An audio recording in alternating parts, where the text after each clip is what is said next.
untuk semuanya yang kami hormati Profesor Dr. Anwar Bazari, Ketua Sidang, dan seluruh Dewan Penguji Sidang Promosi Dr. Profendus, sekarang sudah tidak promosi lagi, Dr. Ramadan Pohan. Selamat Ramadan, Diva, dan seluruh keluarga. Pertama, saya ingin menyampaikan rasa hormat, terima kasih bahwa apa yang menjadi perjalanan kami bisa menjadi bahan untuk sebuah kajian.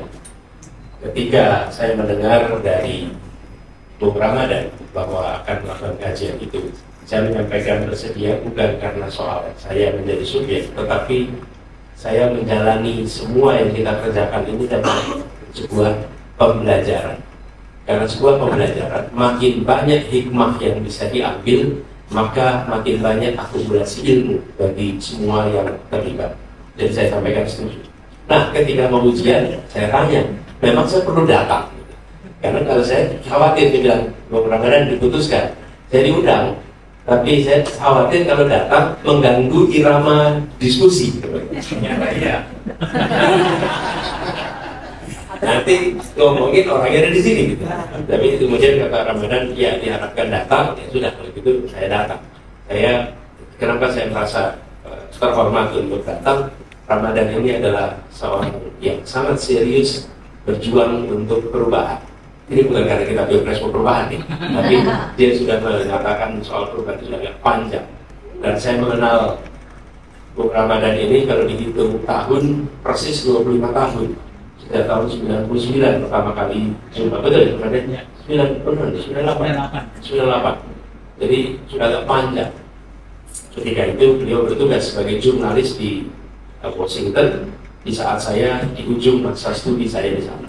Nah, jadi apa yang dikerjakan nanti. Lalu terkait dengan apa yang didiskusikan tadi, kalau boleh saya merefleksikan sendiri apa yang menjadi perjalanan. Saya termasuk yang sering menyampaikan kepada teman-teman mahasiswa, adik-adik mahasiswa, terbiasakanlah untuk memiliki identitas yang banyak. Itu saya sering sampaikan. Kenapa? Saya sering ketemu mahasiswa bilang, saya ini mahasiswa Pak. Lalu kalau mahasiswa, ya mahasiswa ya fokus perannya sebagai mahasiswa. Nah, saya berikan contoh ketika saya jadi rektor, saya sering sampaikan. Saya ini kalau ditanya identitas, kebetulan bicara identitas di sini. Jadi saya ingat ketika masa saya sering bicara mahasiswa, saya di rumah itu punya identitas. Satu, saya sebagai anak, dan ibu saya di rumah. Jadi saya sebagai anaknya ibu. Lalu saya suaminya istri saya Pak. Lalu saya ayahnya anak-anak. Lalu ketika adik saya datang dengan anak-anak, saya jadi paman di situ. Saya jadi kakak di situ. Baru di rumah saja minimal saya punya 5 identitas. Dan saya tidak bisa bilang sama istri saya, Fer, hari ini saya tidak jadi suami dulu. Tidak bisa. Saya tidak jadi anak dulu, tidak bisa jadi bapak. Tidak bisa. Identitas itu menempel. Lalu ketika saya keluar rumah, saya menjadi warga kampung Lebak Bulus. Ketika saya berada di Jakarta, saya menjadi warga Jakarta. Ketika saya di Indonesia, menjadi warga Indonesia. Lalu saya pimpin keluarga aktif di yayasan A, B, C. Lalu ketika di deret, saya punya bisa jadi 10-12 identitas yang selalu harus saya kerjakan bergantian. Jadi saya selalu bilang sama adik-adik yang lagi kuliah, biasakan untuk melakukan banyak hal bersamaan, karena seringkali kita tidak bisa melepaskan identitas satu dengan yang lainnya dan bersamaan. Saya berikan istilah juggler. Apa juggler itu tuh? Pemain bola yang 3-4 bola itu, semakin terlatih banyak bola, maka dia akan sampai kepada semakin indah dia memainkannya. Tapi orang yang tidak terbiasa dengan multiple ini, maka semakin fokus dia menjaga tidak jatuh, tidak konsentrasi pada betapa indahnya itu dimainkan, tapi menjaga itu tidak jatuh. Jadi saya melihat peran di dalam wilayah politik juga kira-kira begitu. Saya sebagai warga negara ada panggilan yang disampaikan. Panggilan di kampung saya ini, saya pembina Karang Taruna Pak, masih terus sampai sekarang. Kalau ada panggilan tugas yang bisa manggil tugas untuk negara itu adalah partai politik, maka saya akan sampaikan bersedia. tapi itu saya kerjakan juga bersamaan. Lalu apa benang merahnya? Kalau reflektif aja, benang merahnya apa? Saya kita semua sama bahwa yang kita kerjakan adalah proses pembelajaran. Mendidik adalah memimpin, memimpin adalah mendidik. Setiap pendidik adalah pemimpin, dan setiap pemimpin adalah pendidik. Itu yang kemudian buat kita bisa kemana-mana. Setiap pemimpin adalah pendidik, dan setiap pendidik adalah pemimpin. Ini kemudian kalau di dalam bahasa sederhananya kurensinya, mata uangnya. Mata uang inilah yang kemudian bisa kemana-mana. Di rumah saya mendidik, di lingkungan juga mendidik. Ketika dapat tugas di gubernuran juga saya mendidik. Dan hampir selalu dalam semua rapat-rapat selalu pertanyaannya menjadi mengapa, bagaimana. Bukan ruang instruksi, tapi ruang diskusi. Karena dimulai dengan pertanyaan.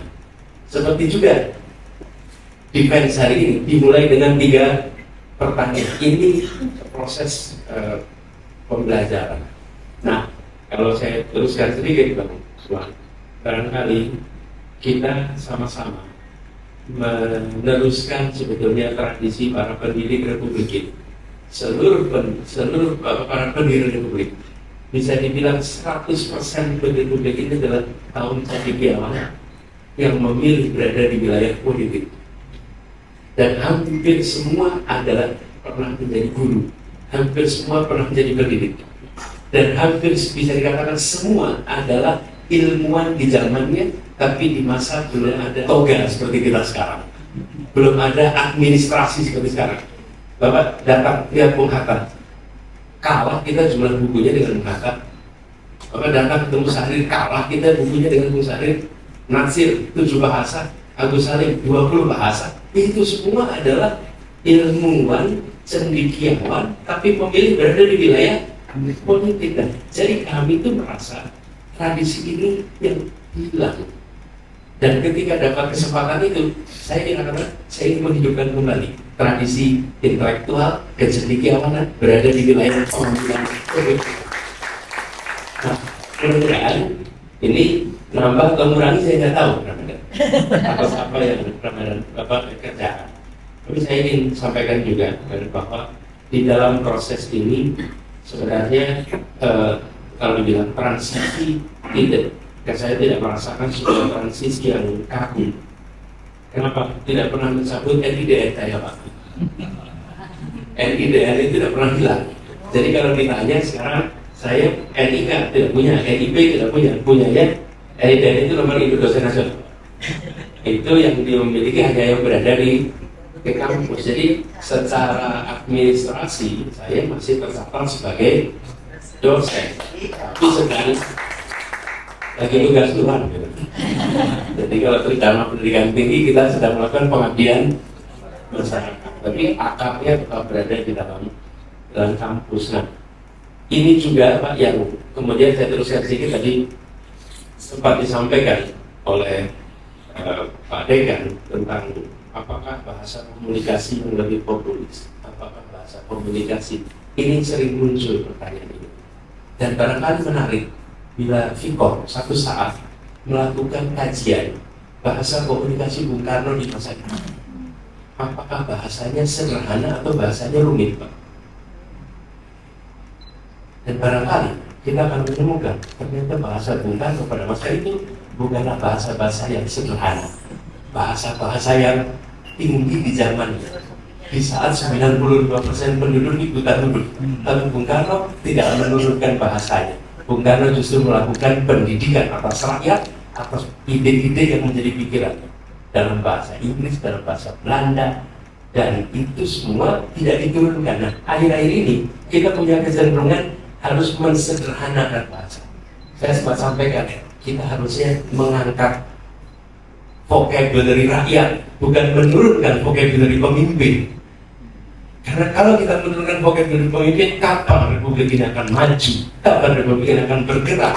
Tapi vocabulary rakyat yang justru kita harus tambahkan kekayaan bahasa, bukan bahasa dalam artian ini, tapi kekayaan diksi di dalam proses politik yang ini akan membuat menjadi lebih baik. Nah, itu sebuah upaya yang kami coba dorong berhadapan dengan tradisi komunikasi yang mainstream di politik hari ini, yang dibuat sesederhana mungkin, sesimpel mungkin, tapi seringkali kehilangan kompleksitas atas apa yang sesungguhnya mau disampaikan.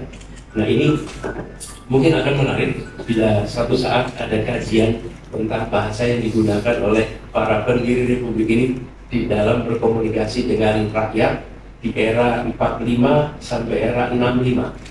Di 20 tahun itu ada di sisi, dan Bandung menjadi tuan rumah karena konstituan itu adanya di Bandung, konferensi Asia Afrika adanya di Bandung, perdebatan-perdebatan itu sesungguhnya adanya di Kota Bandung. Seluruh dokumentasi literatur pasti ada. Terima kasih kepada Bang Ramadan yang sudah mengkaji, mudah-mudahan bermanfaat. Selamat dokternya. Terima kasih yang sudah diizinkan untuk menjadi bahan, dan insya Allah ini pembelajaran bagi kita semua. Assalamualaikum warahmatullahi wabarakatuh.